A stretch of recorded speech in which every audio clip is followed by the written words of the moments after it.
The second domain in this CISSP examination is asset security. The asset security deals with the security management and asset management aspects of all the assets an organization may own. It could be an equipment or a computer. It could be even people are considered, right, as assets. So this deals with managing the assets. The first topic that we are going to be talking about is the asset management, which is a broader discipline that talks about the full life cycle management of IT assets, including the financial aspects, right from the point of acquisition till we retire that asset. Let's see the stages one by one. The first is the planning part. Then the acquiring, that is floating tenders and RFPs to identify the right asset that is required. Then acquire the asset. The same thing example is also valid for humans. That is human resources takes care of hiring people. Then deploy the asset, put it in production, and then manage whether it functions, it produces the results as expected, and also to do the maintenance. Finally, the retirement. The equipment gets retired and disposed of. Okay, what are the types of assets that we are going to be talking about? There are different types of assets, as you know. Physical, which you can touch and feel. The second one is documents and processes. Documents in the sense, contractual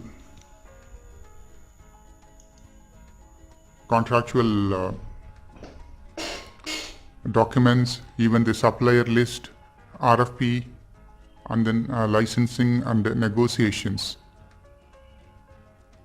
Even negotiations in that matter, for that matter,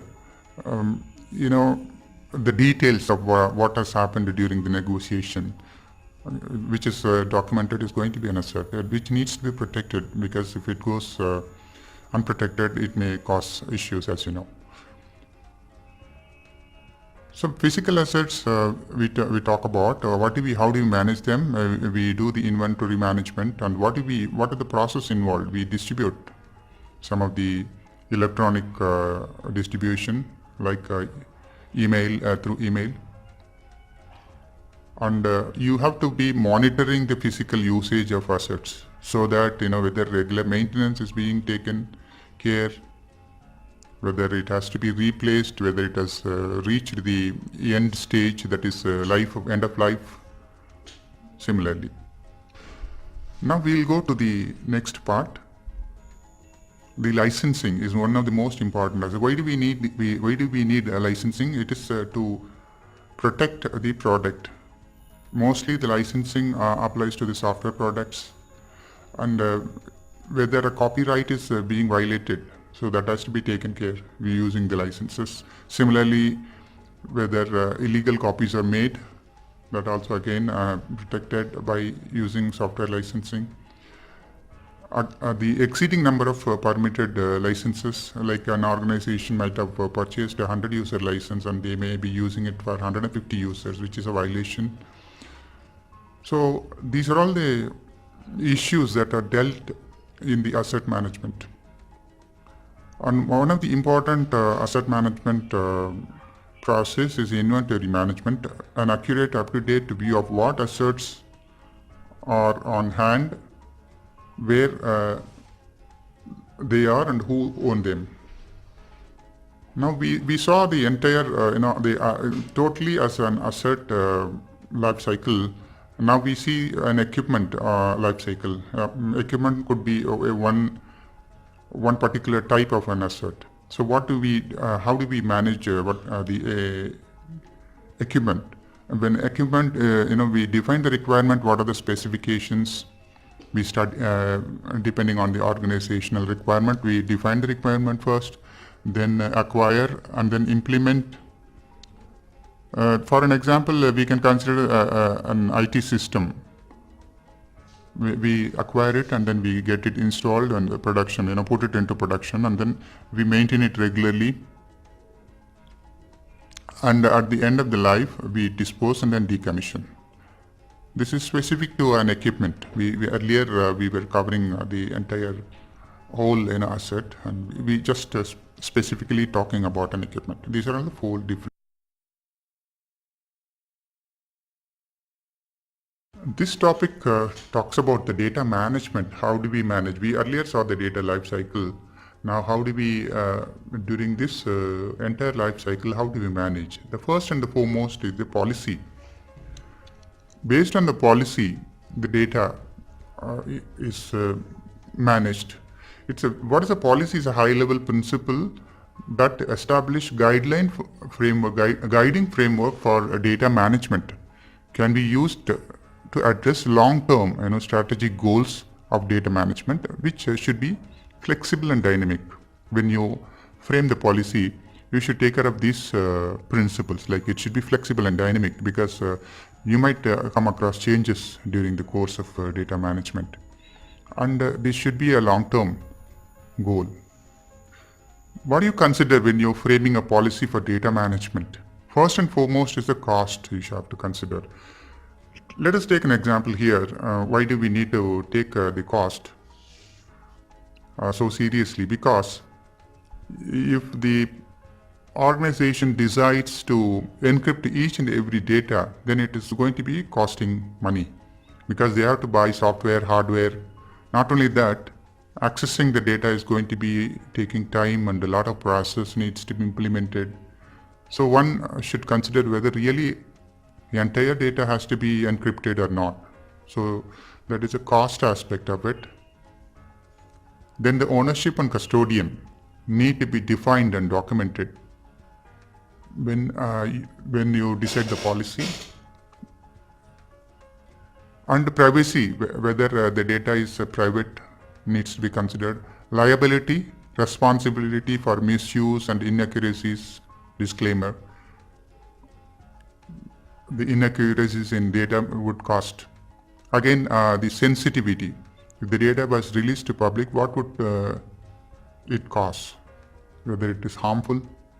All these considerations are taken into account when framing the policy for data management. And also important thing is existing laws and policy requirements of governments and the process. What is the process we are going to be following in managing the data?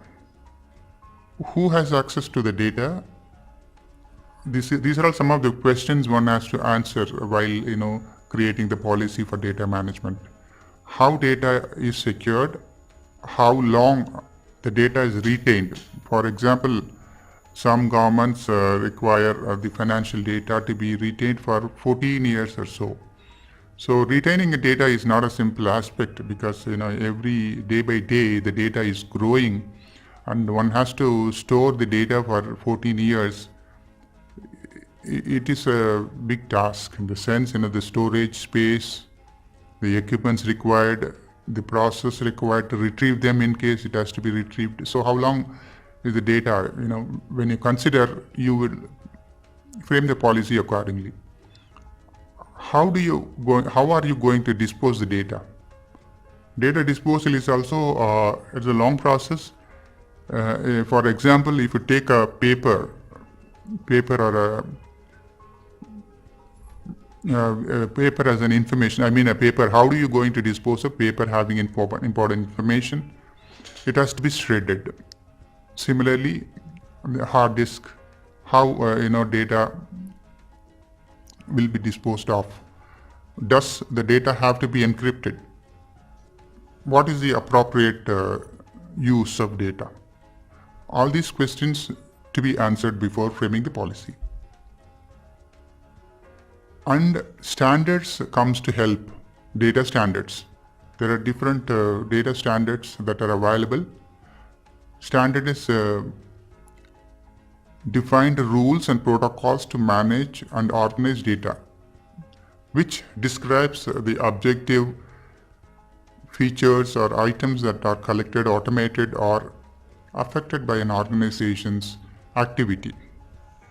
What is the benefits of having a data standard? It's more efficient data management. It helps in efficient data management, increased data sharing depending on the data, quality of data, data consistency, and then increased data integrity, better understanding of the data, improved documentation and of information resources. These are all some of the benefits when you consider when you implement the data standard.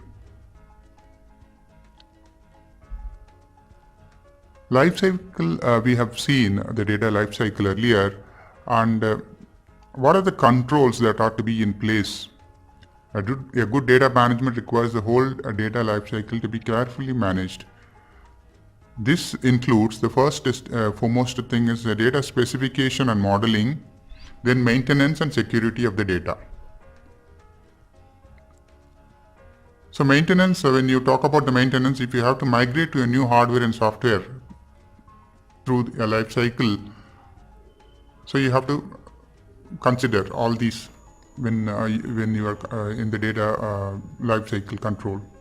And data needs to be audited, monitor the use and continued effectiveness of the existing data. Finally, the archival. These are all some of the controls. Ensure data is maintained effectively, including periodic snapshots to allow rolling back to the previous versions in the event of primary copies and backups are corrupted. So archival process, this talks about the archival process. You keep on archiving, but at one point of time you realize that you have to restore some 1 year old data. So that has to be one has to have a process for that. Data modeling is important. Data modeling is a methodology that identifies the path to meet user requirements.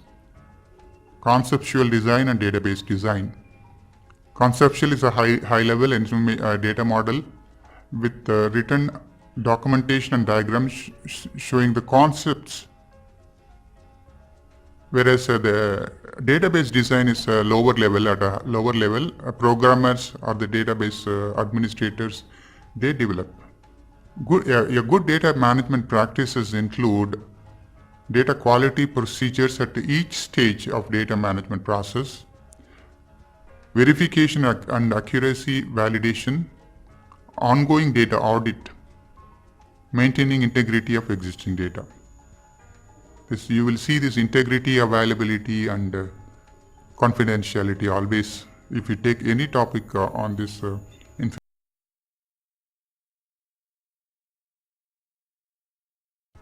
Continuing with the asset security domain, we are now into the data security part. We are going to see slightly deeper about the data security. What is data security? It is the act of protecting data from unintended activity. It could be malicious or inadvertent. Security in layers using defense in depth. These two are important keywords. Security in layers using defense in depth. You might see this defense in depth at various domains. Defense in depth is nothing but various levels we are protecting, not at one level. For example, if you talk about physical security, what do we mean by defense in depth is by protecting the facility right from the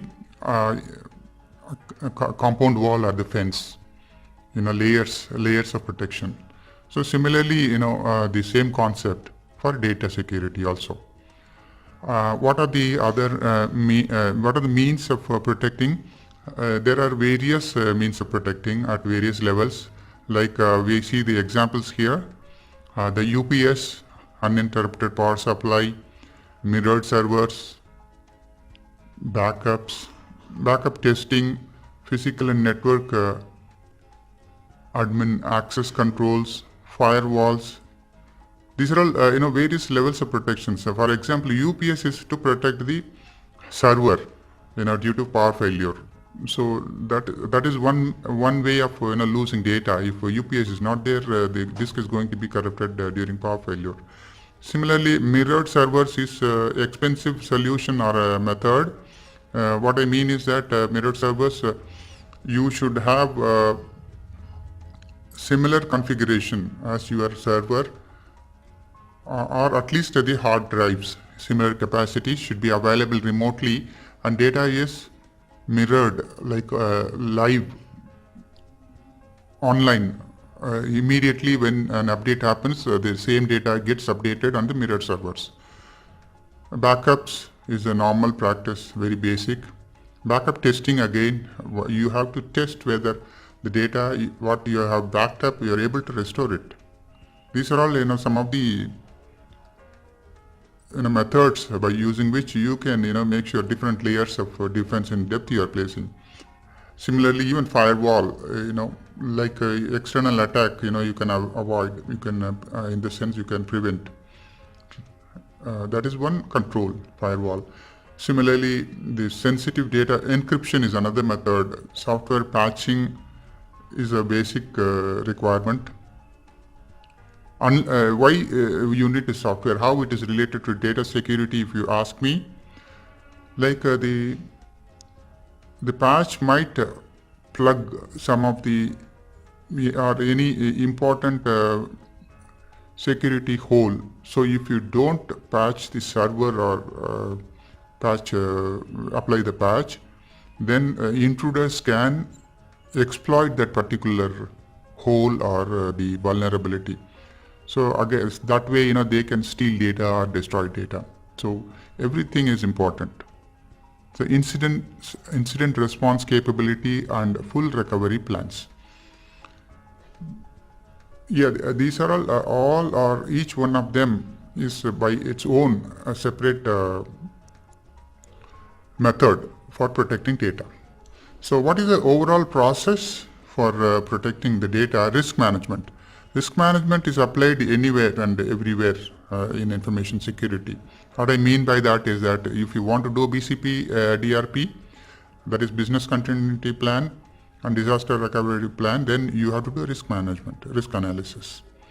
Similarly, you want to protect the data, you do the risk management like risk assessment, mitigation, and evaluation and assessment.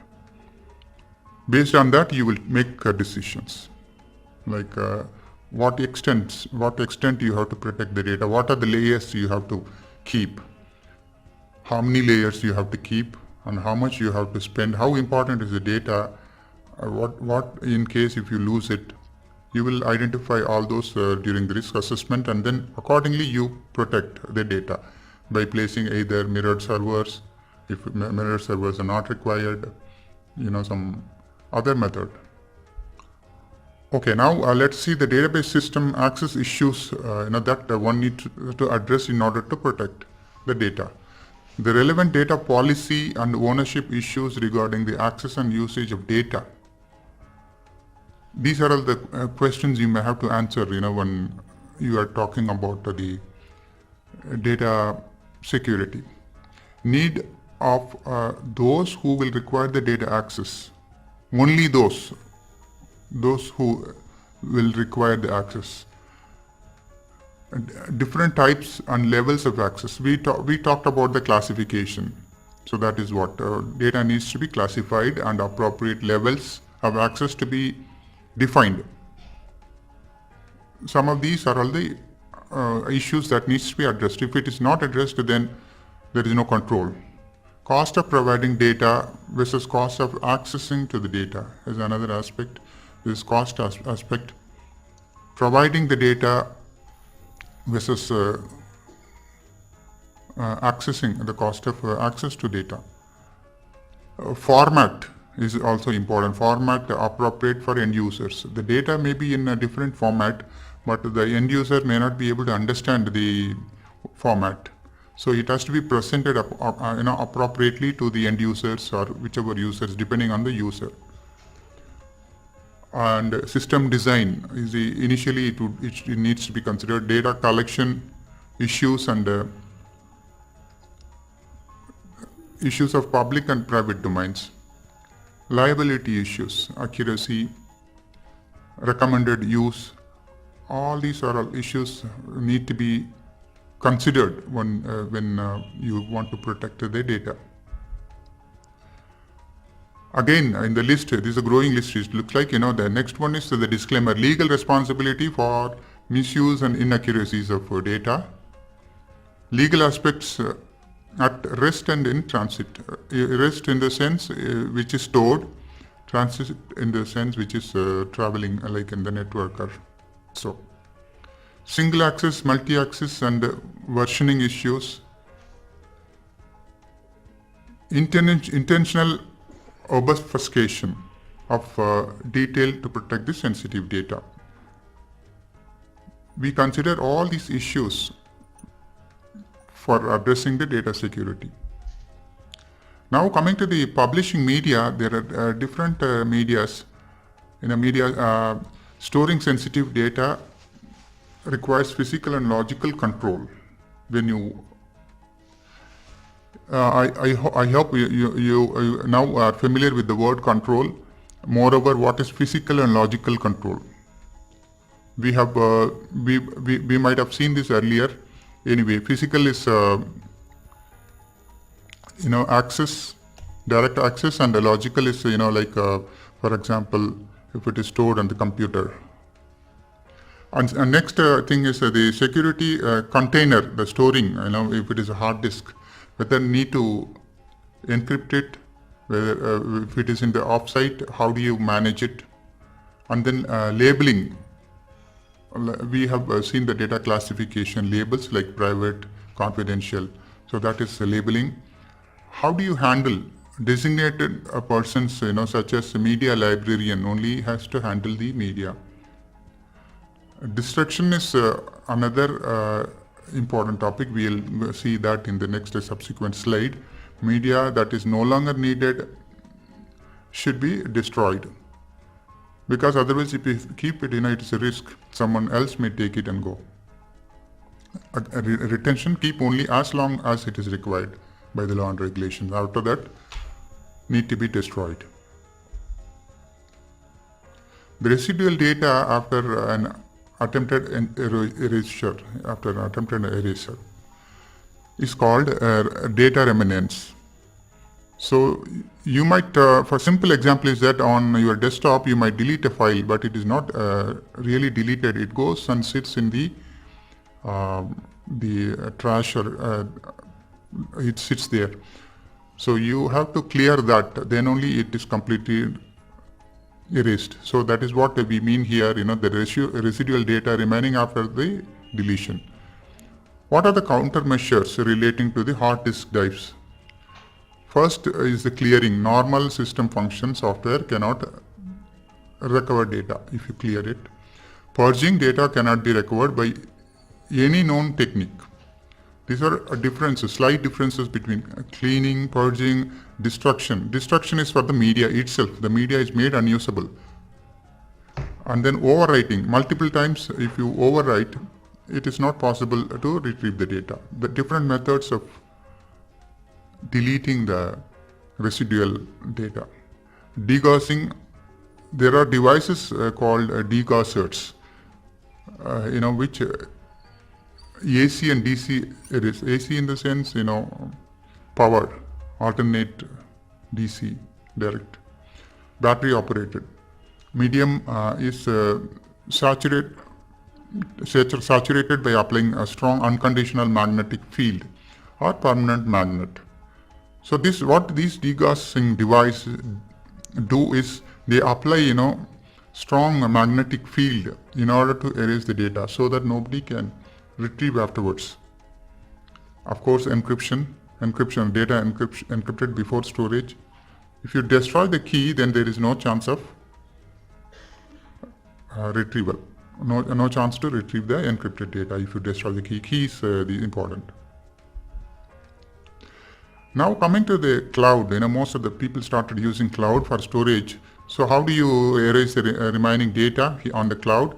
Cloud providers don't allow secure erasure.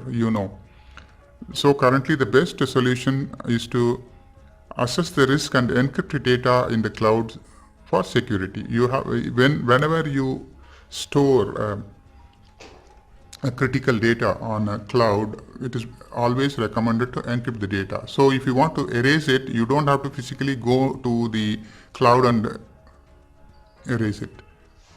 Because if you just destroy the key, it is as good as it is erased. Again, various standards and guidelines are available. Here, global standards for data security. NIST is the leading institution in US that provides various standards and publishes various standards and guidelines. This is particular to this data security. Similarly, the United States Air Force Security Instruction. This is another standard. Defense Department, DoD, Department of Defense standard. These are all standards relating to the data security by the organizations in United States. Again, Australia, this is New Zealand related security manual. And similarly, Australian government, Department of Defense. All these organizations have published their own standards. The appropriate countries has to use these standards. We continue with our asset security domain, and now we are going to be looking at the data security. How do you establish a baseline? You have to first, there are a lot of methods and techniques, tools to protect data, but we should start from somewhere. That is the baseline. So creating a strong foundation on which more advanced methods and techniques can be built.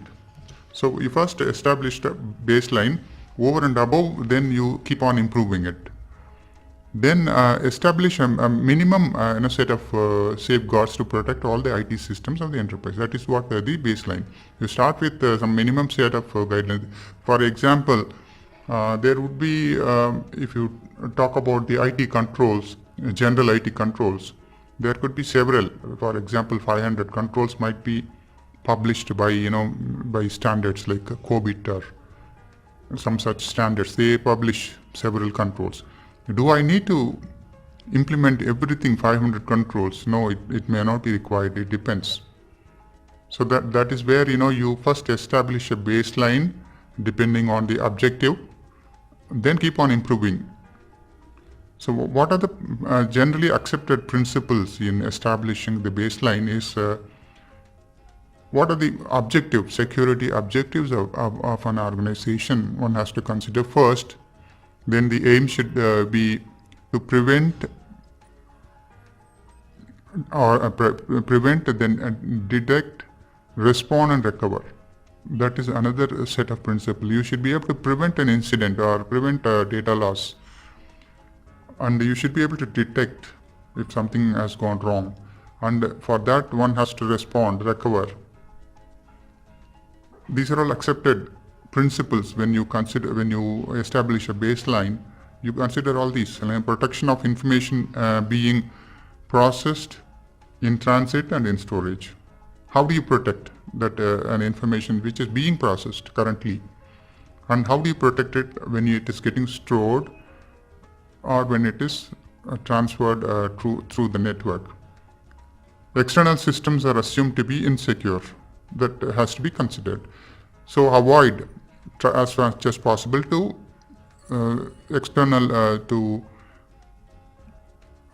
use the externals. Avoid as far as concerned, avoid the external systems. Resilience resilience is another word. You keep listening to this resilience for critical information systems. Accountability and auditability. These are all basic principles you would consider when determining the baseline of security baseline. and you do tailoring and scoping. Scoping is nothing but what are applicable. See, earlier we saw, there are 100 or 200 controls available, but whatever is applicable to my organization, I scope. I take only those 14 or 15, whatever is applied as per our security objective, which is applicable as per our asserts, as per our organization. Then you tailor it. You have chosen, let us suppose from 100 controls you have chosen only 50 controls. You could even further tailor it as per the organizational needs. Involves scoping the assessment procedures to more closely match with the system and its environment. This helps in unnecessary complexity and also cost, importantly. Some of the data security standards here, United States National Security NSA standard, NIST standard, FIPS, Federation of Information Processing Standards, Cyber Security Strategy of European Union, European Network and Information Security Agency, International Standards Organization, ISO. These all have published data security standards. What are these are all the 5 critical ideas one should have in mind for standard selection. There are several standards available. Which one I need to select? So what do you do there? You take these 5 ideas. The first one is offense informs defense. This is published by these 5 critical ideas is published by NIST. Offense informs defense. By this, what do you mean?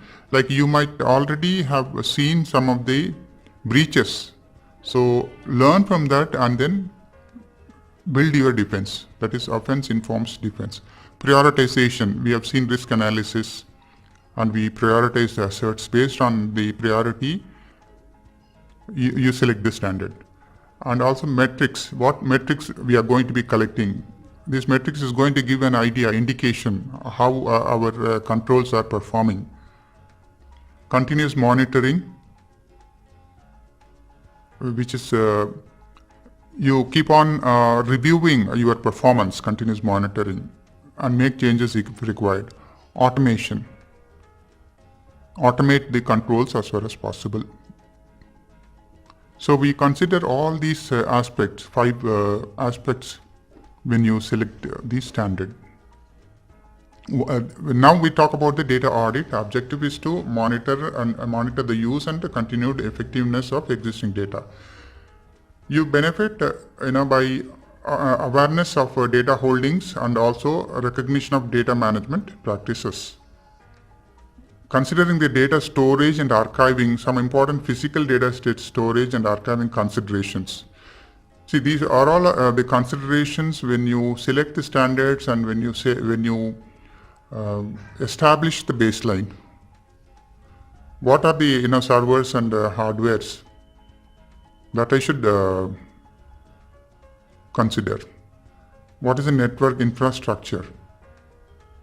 Database maintenance and updating. What database you are going to be, what is the size of the database? All those things are considered.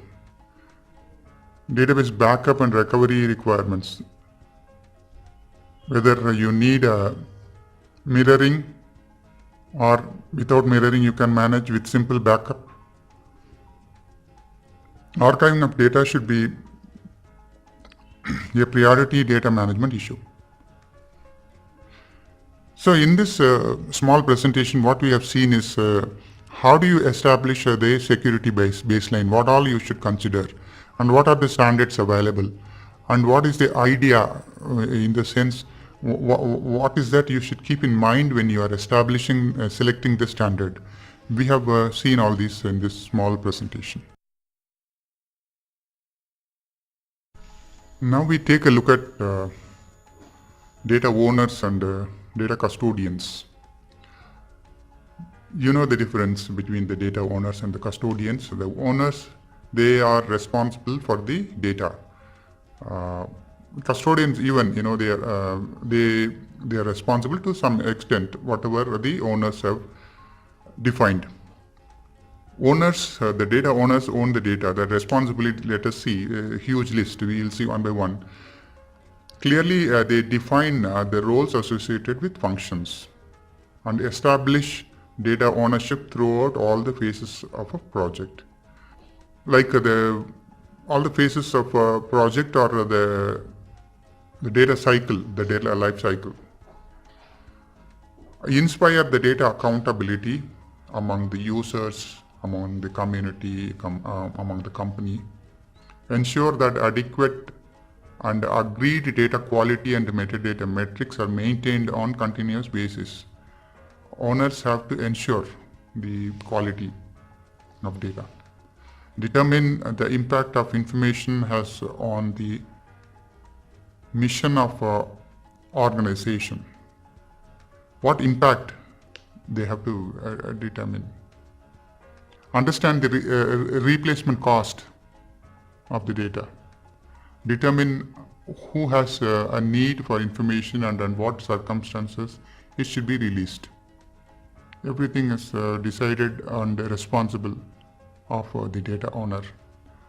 Know when information is inaccurate or no longer needed. The owner need to know when it is not accurate and when it is not required, when it should be archived. These are all the responsibility of the data owner.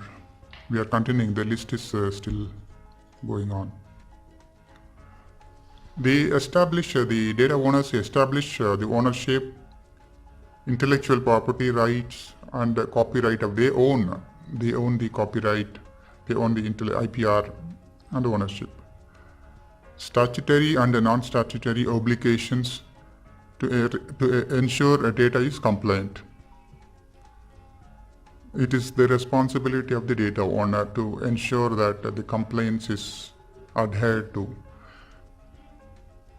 with respect to the statutory and the non-statutory obligations. For example, the retention. The government might say the financial data should be retained for several years.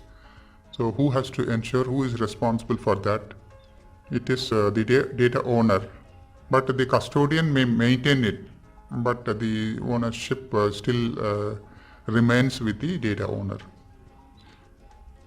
Conditions of use agreed with users and customers. They establish an agreement between the users and the customers about the usage of the data.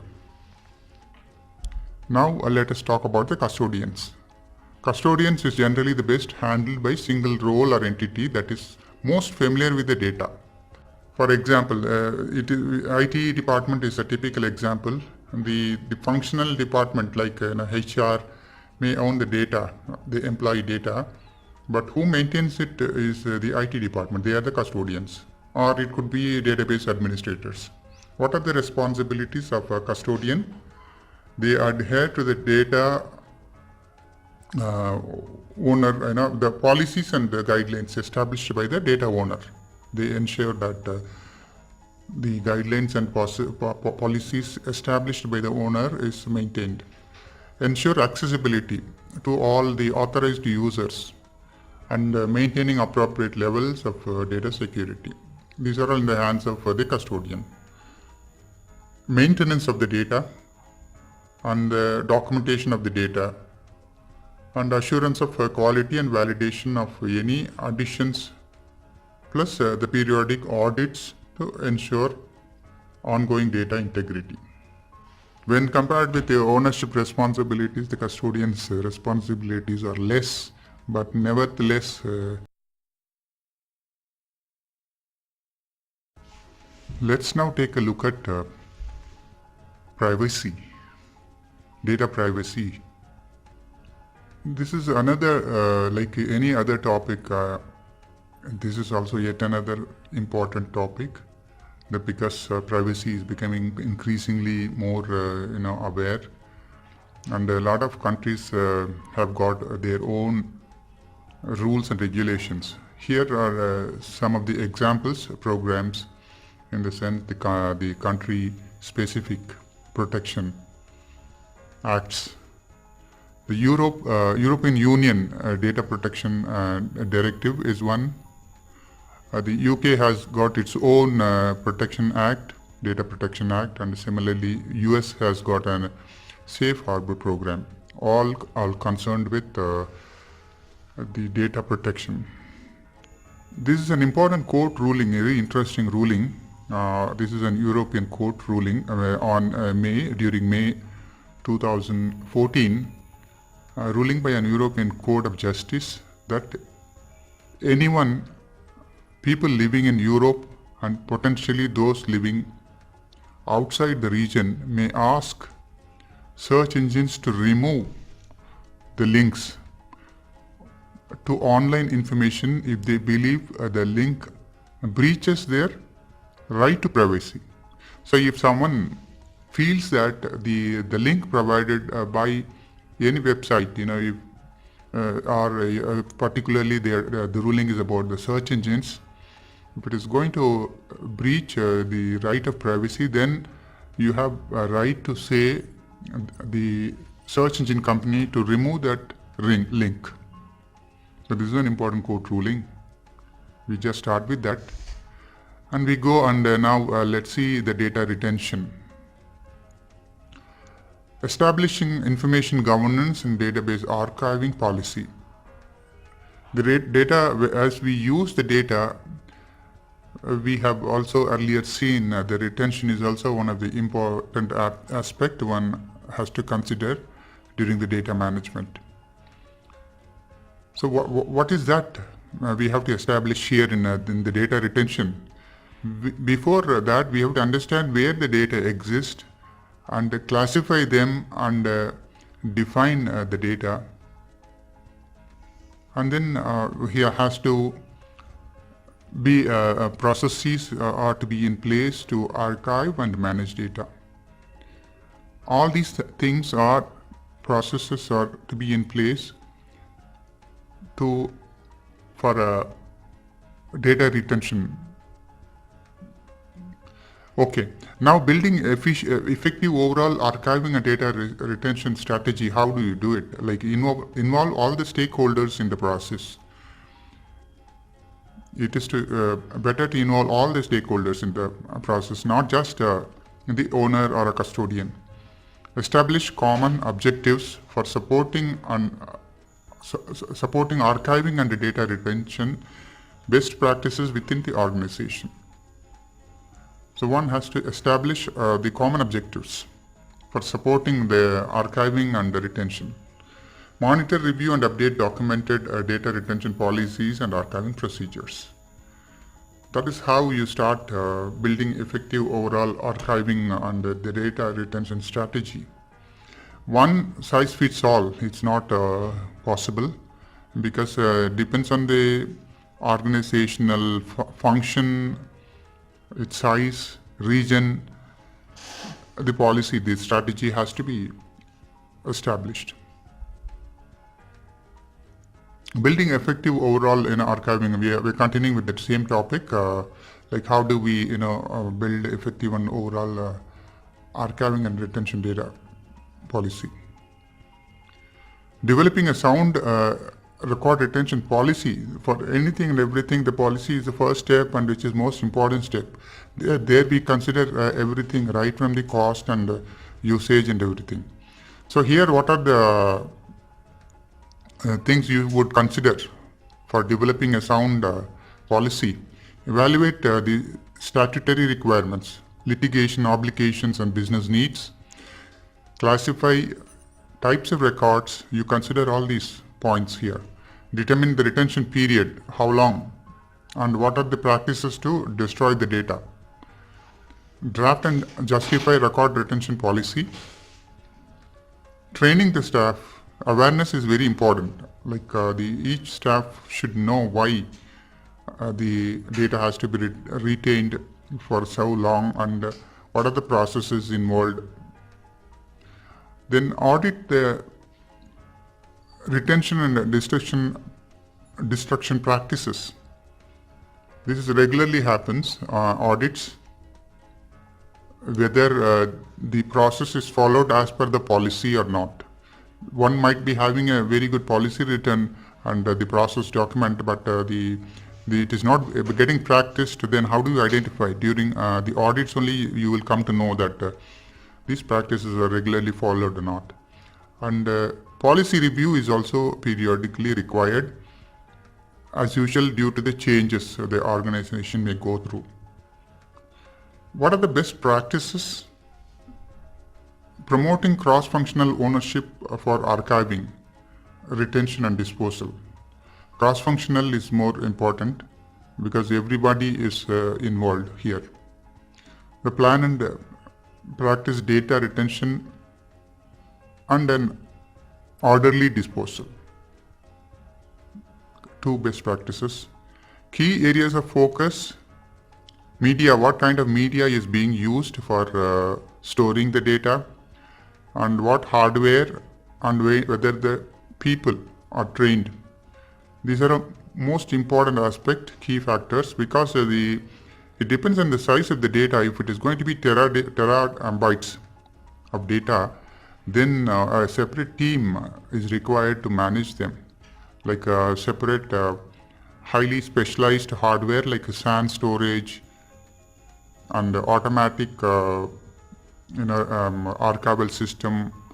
What type of media? The media gets outdated. As you know, the technology improves, evolves. See, originally you might have seen the media like floppy disks and things like that. Today the media is different, what we see. So if we have kept our data on floppies, now it is not possible to retrieve them. So the media is an important. Similarly, the hardware and the people involved in the process. Some of the examples of the retention policies here, like European Document Retention Guide 2030 is one of the policy. Similarly, here each state also have their own policy. Here the Florida state has got electronic records and records management practices. Similarly, UK Information Commissioner's Office, another policy. Like each country, as we saw earlier, they have their own policy, set of policies and procedures. Texas State, Westion Corporation, even companies, they have their own. Now, how do we control the data security? How do we control? Most important tool is encryption. Self-encrypting USB drives are there right now available. Then media encryption software can be deployed, used. File encryption can be used. File encryption, difference between the file encryption and the media encryption is the media one encrypts the entire media, whereas the file you can specifically encrypt file by file. What are the concerns in the data security? Removable media, anyone can take it. Like similarly, the mobile devices. Now, companies employ bring your BOYD, bring your own device. So there are chances of losing the data. Like similarly, the backup data of the off-site storage. One should not lose the off-site storage of data. Some password files are important and other sensitive information. These are all to be taken care when you plan the data security. How do you control? By using strong password. In general, this is physical security of media, storage, lock and key, store under lock and key, proper media management procedures and processes, whole disk or file encryption. as needed can be implemented depending on the organization. Data is an important asset, that is information asset. In this topic, we are going to be covering data classification. Why do we need to classify and what are the different types of classifications? And that kind of an information we are going to look at. Classify information and supporting assets. What is a classification? The classification ensures information is marked in such a way that only those with an appropriate level of clearance can have access to that information. What do we mean by that? An organization may be having various types of data. So who can access what? That you have to be first you have to identify classify the data, then you have to identify the roles in the organization, people, those who can access. For example, let us take an example in this case, a banking organization. A clerical or an assistant working in a banking organization no need to have access to the procurement data. So there you classify this data can be accessed by this person. Anyway, we will go and then see more in the coming slides, like what are the different types of classifications available. And what do we mean by categorization? The process of determining the impact of loss of confidentiality, integrity, and availability of the information of an organization. In case the organization loses this data, the impact, based on that categorization, high, low kind of categorization can be made. Major benefits of classification is that it identifies the appropriate levels of protection needed. That's where we were talking about earlier. What levels of protection is needed for what kind of data? Now, coming to the acts, different countries has got different acts to protect data. The government mandates the protection of data. Here are the examples of various government organizations like Canada, China, United Kingdom, and United States.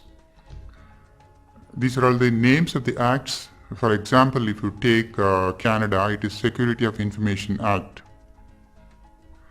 If you take United States of America, it is NIST, is an organization that has published the standards for data classification. It's a guideline. The NIST has provided a guideline called SP 860. So now, what are the different types of classifications that can be made on data? If you take a corporate example, a company, what typically they would classify the data as, they will classify private, company restricted, company confidential, public. The meaning, private is, data is defined as private. Like it is, example is personally identifiable information, PII. For example, name, age, like sex, that kind of details, personally identified, like a number, employee number, and things like that. Similarly, credit card information, these are all private, classified as private. Company restricted, the data is restricted to the subset of employees. Company restricted. Company confidential, data can be reviewed by all the employees, but not for the general public. Only all the employees can access it. Public classification data can be viewed or used by employees or even general public. This is a typical example of a corporate, how they classify the data. Now let's see the military or governments. Let's take two countries here. One is each country has got its own scheme.